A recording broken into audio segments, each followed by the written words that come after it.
श्री शिवाय नमस्तुभ्यम, हर हर महादेव, जय महाकाल। कैसे हैं आप सभी लोग? देखिए बहुत लोगों के कमेंट आए कि भैया इस बार की जो सावन की अष्टमी है ना वो किस दिन पड़ रही है, क्योंकि पंचांग जो है अगर उसके अंदर देखते हैं तो अष्टमी तिथि की कोई और ही तारीख बताता है, क्योंकि श्रावण मास की अष्टमी तिथि के दिन सबसे अचूक उपाय किया जाता है, जो पूज्य गुरुजी ने कल की ही कथा में बताया था। गुरुदेव ने कहा था कि अगर आपको अष्टमी तिथि देखनी है तो हमेशा उदया तिथि के अनुसार देखें, है ना। और यहां पर अगर देखा जाएगा तो 1 अगस्त 2025 के दिन जो अष्टमी तिथि है वो 4:58 से शुरू हो रही है, यानी कि 1 अगस्त का जब सूर्योदय होगा उस समय पर कौन सी तिथि होगी? अष्टमी। यानी कि 1 अगस्त 2025 के दिन तो अष्टमी तिथि है ही। साथ ही बात करें कि अगर 2 अगस्त को देखा जाए तो 2 अगस्त को जब यह अष्टमी तिथि खत्म होगी 7:23 पर सुबह, उससे पहले ही सूर्योदय हो जाएगा, यानी कि उदया तिथि के अनुसार देखा जाए तो दोनों ही दिन की अष्टमी तिथि है, इसीलिए इसे वृद्धि तिथि भी कहते हैं।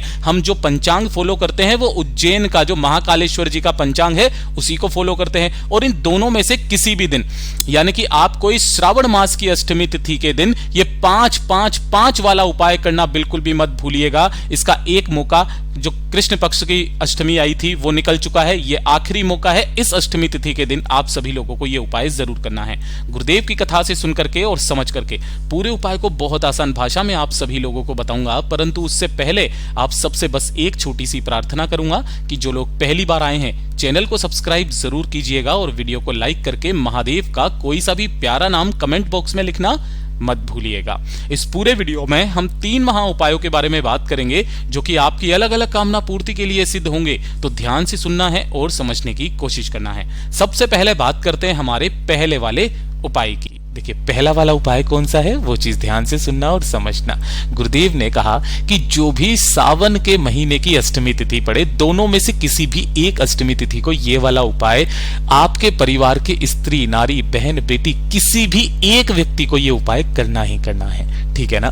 करना क्या होगा और इसका फायदा क्या होगा सब कुछ बताऊंगा, सुनिएगा। आपको इसके लिए लेने होंगे सबसे पहले 5 शमी के पत्ते, जो कहां से तोड़ोगे? इस स्थान से तोड़ना, और ये जो पूरा गोले में बनाया है ये 1 शमी का पत्ता है। ऐसे आपको 5 शमी के पत्ते लेने हैं गिन करके, ठीक है। और इसी के साथ में आपको चाहिए होंगे 5 बेलपत्र, जो कहीं से भी खंडित कटे फटे ना हो। ध्यान रखना बहुत सारे व्यक्ति इस नीचे की डंडी को तोड़ करके शिवलिंग पर चढ़ाते हैं, आपको यहाँ पर डंडी तोड़नी नहीं है। और तीसरे नंबर पर आपको चाहिए होंगे बेर के पत्ते। देखो बेर जो होते हैं ना, गुरुदेव ने कहा महादेव को बहुत अधिक प्रिय पसंद है, और आपके घर पे या आपके बाहर कहीं पर भी कोई बेर का पेड़ हो ना, बेर का, उसके 5 पत्ते आपको लेने हैं। ये 5-5-5 वाला उपाय हो गया। 5 शमी पत्र, 5 बेल पत्र और 5 बेर के पत्तों के साथ में थोड़ा सा लेना है आपको पीला चंदन, और थोड़ा सा ही लेना है आपको लाल चंदन, और 1 लोटा शुद्ध जल अपने घर का तांबे के कलश में। इन सभी को लेकर के श्रावण मास की किसी भी एक अष्टमी तिथि के दिन आपको किसी भी समय पर भोलेनाथ के मंदिर में जाना, शिवलिंग के पास में। यहां पर आपको शिवलिंग के पीछे की तरफ आसन लगा करके बैठ जाना है, जिससे आपका मुख उत्तर दिशा की तरफ में हो जाएगा। सबसे पहले आपको जो पूजा पाठ अर्चना करनी है वो कीजिएगा। अब यहां पर ध्यान से सुनिएगा, जो 1 लोटा शुद्ध जल लेकर के आए हो उसे पहले समर्पित नहीं करना है। आपको जो पूजा पाठ अर्चना करनी है वो पहले आप कर लीजिएगा। सबसे पहले जो आपने बेर के 5 पत्ते लिए हैं, उन बेर के 5 पत्तों के ऊपर आपको लाल चंदन की एक बिंदी लगानी है, कुछ इस तरीके से। इन पर लाल चंदन लगाना है, चाहो तो आप पूरे पर भी लगा सकते हो। यानी कि जो बेर के पत्ते हैं, क्रम ध्यान दीजिएगा, बेर के पत्तों पर आपको लगाना है लाल चंदन, और जो बेल पत्र है आपके पास में, उस बेल पत्र के पत्तों पर लगाना है आपको पीला चंदन, 5 के 5 पत्तों पर, ठीक है ना। इस तरीके से आपको क्या करना है, पीला चंदन। और जो शमी के पत्ते हैं, उन शमी के पत्तों पर आपको कोई से भी रंग का चंदन नहीं लगाना है। अब एक एक करके सबसे पहले लाल चंदन वाले जो बेलपत्र हैं, यानी कि बेर के पत्ते है ना, लाल चंदन वाले बेर के पत्ते, उनको आपको भोलेनाथ की शिवलिंग पर समर्पित करना है अपना नाम और गोत्र बोल करके। उसके पश्चात जो पीले चंदन के बेलपत्र हैं, उन बेलपत्रों को उन्हीं पत्तों के ऊपर समर्पित करना, और सबसे अंत में जो आपने शमी के पत्ते लिए हैं, अपनी कामना कह करके इन सभी के ऊपर समर्पित कर देना। 2 मिनट वहां बैठ करके बाबा से विनती कामना करके इन सभी पत्तों को यहां से उठा लेना और उठा करके जो 1 लोटा शुद्ध जल लिया है ना, उन्हें लेकर के आपके घर में या आपके घर के आसपास जो भी बेलपत्र का पेड़ है, ये हमारे घर में लगा हुआ है, एक गमले के अंदर लगाया हुआ था, उसी का फोटो मैं आपको बता रहा हूं, यहां पर लाना है और उन 15 के 15 पत्ते, 5 बेलपत्र, 5 शमी पत्र और 5 बेर के पत्ते, यहां पर आपको अवधूतेश्वर का नाम लेकर के क्या करना है, समर्पित करना है। और समर्पित करके आपने जो 1 लोटा शुद्ध जल लिया है, उस 1 लोटे शुद्ध जल को भोलेनाथ की यहां पर ही आपको समर्पित कर देना है। भोलेनाथ जी का बहुत प्यारा सा नाम, अवधूतेश्वर महादेव का नाम लेकर के, ठीक है। अब जो यहां पर आपने 15 पत्ते समर्पित किया है ना, इनमें से जो 5 बेल पत्र हैं, उन 5 बेल पत्रों को उठा करके अपने घर पे लेकर के आना, और घर पे लाने के पश्चात उस दिन के बाद से, यानी कि श्रावण मास की अष्टमी तिथि के दिन जब आप इस उपाय करेंगे, उसके अगले 21 दिन तक अगर आपके परिवार में कोई बच्चा है जो पढ़ाई लिखाई में कमजोर है,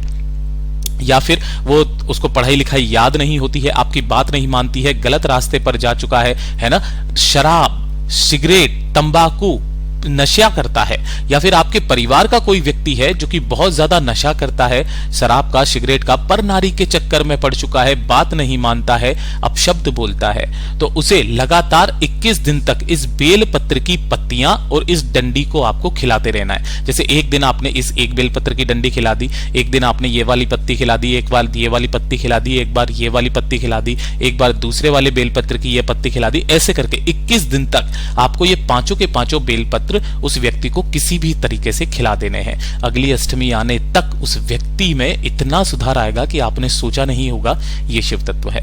पूज्य गुरु जी का बहुत अद्भुत और अचूक उपाय है, जरूर कीजिएगा। और दूसरे नंबर का उपाय जो पूज्य गुरु जी ने बताया कि जब आपकी कोई इच्छा, कोई विशेष मनोकामना, कोई हृदय की बात अधूरी है जो महादेव तक नहीं पहुंच रही है ना, कोई विशेष हृदय की बात है जो आप चाहते हो कि महादेव इस सावन के महीने में मेरा ये कार्य सिद्ध हो जाए, तो उस कामना के लिए 1 लोटा शुद्ध जल अपने घर का लेना श्रावण मास की अष्टमी तिथि के दिन, और साथ ही साथ थोड़ा सा लेना है आपको पीला चंदन और थोड़ा सा ही लेना होगा आपको लाल चंदन।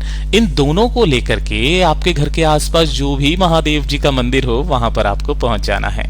वहां पर पहुंचने के पश्चात शिवलिंग के पीछे की तरफ आसन लगा करके आपको बैठना है, जिससे आपका मुख उत्तर दिशा की तरफ में होगा। सबसे पहले जो आपने कलश लिया है उस कलश को अपने सम्मुख में रखना।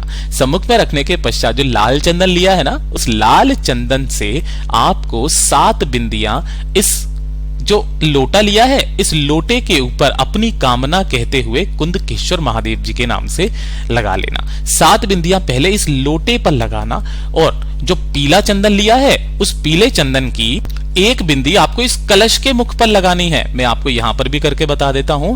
आपको पीले चंदन की जो 1 बिंदी लगानी है वो तो कलश के मुख पर लगानी है, और जो लाल चंदन की 7 बिंदियां हैं उन 7 बिंदियों को आपको इस कलश के यहां पर लगानी है, ठीक है ना। 7 बिंदियां कुंदकेश्वर महादेव का नाम लेकर के।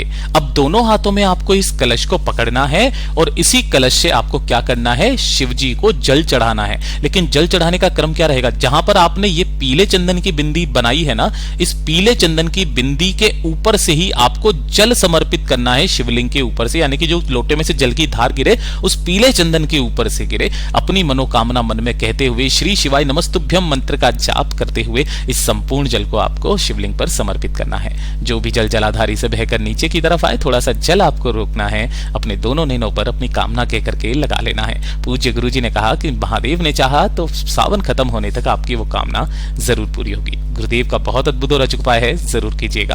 और ये तीसरे नंबर का उपाय, जो कि अगर आपके परिवार में कोई व्यक्ति है जो बहुत ज्यादा बीमार है, उनके शारीरिक कष्ट खत्म होने का नाम नहीं ले रहे हैं, जैसे घुटनों का दर्द हो गया, कमर का दर्द हो गया, कंधों का दर्द हो गया, उनके शरीर के दर्द, उनके शरीर के दुख खत्म होने का नाम नहीं ले रहे हैं, तो ये वाला उपाय श्रावण मास के महीने में अष्टमी तिथि के दिन करना बिल्कुल भी मत भूलना। गुरुदेव ने कहा मात्र 1 लोटा शुद्ध जल आपको लेना है अपने घर का तांबे के कलश में, और साथ ही साथ लेना होगा आपको थोड़ा सा इत्र, है ना। इत्र तो आप जानते ही होंगे, बस थोड़ा सा आपको इत्र लेना है, कोई सा भी। इन्हें लेकर के आपको भोलेनाथ के मंदिर में पहुंचना है, शिवलिंग के पास में। शिवलिंग के पास में पहुंचने पर आपको शिवलिंग के पीछे की तरफ में जाकर के खड़े हो जाना है, जिससे आपका मुख उत्तर दिशा की तरफ में हो जाएगा। सबसे पहले आपने जो इत्र लिया है, इस इत्र को अपने हाथ में लेना, और शिवलिंग का जो सबसे विशेष स्थान होता है ये बीच वाला स्थान ना, ये जो लिंग का जो आकृति होती है ना, इसके बीच वाले स्थान पर आपको यहां पर अवधूतेश्वर महादेव का स्मरण करते हुए इस जगह पर क्या करना है, उस इत्र से लेपन करना है। और उसके पश्चात माता अशोक सुंदरी के स्थान पर आपको इत्र से ही क्या कर देना है, लेपन कर देना है। लेपन कर देने के पश्चात अपने दोनों हाथों में उस कलश को पकड़ना। सबसे पहले आपको अपना नाम बोलना है, फिर गोत्र बोलना है, श्रावण मास की जिस तिथि को कर रहे हो उस तिथि को बोलना है, और अपने जो भी दर्द हैं, कष्ट हैं, उन सभी को खत्म करने की कामना करते हुए इस समस्त जल को महादेव की शिवलिंग के ठीक ऊपर आपको समर्पित करना है, श्री शिवाय नमस्तुभ्यम मंत्र का स्मरण करते हुए। जब ये संपूर्ण जल इस इत्र से समर्पित होकर के यहां पर आएगा ना, उस जल को आपको एकत्रित करना है, रोकना है, और रोक करके इस जल को ले जाना। इसके अंदर थोड़ा सा गंगा जल मिला करके इस जल का आचमन आपको पूरे दिन करना है। गुरुदेव ने कहा श्रावण महीने की इन दोनों अष्टमी तिथि के दिन जो व्यक्ति इस उपाय को कर लेता है, भादों का महीना आने तक उसके शारीरिक सारे कष्ट खत्म होने लगते हैं। पूज्य गुरु जी के सभी उपाय बहुत ही ज्यादा खास और अद्भुत है, जरूर कीजिएगा। वीडियो पसंद आए तो लाइक करना, चैनल को सब्सक्राइब जरूर कीजिएगा।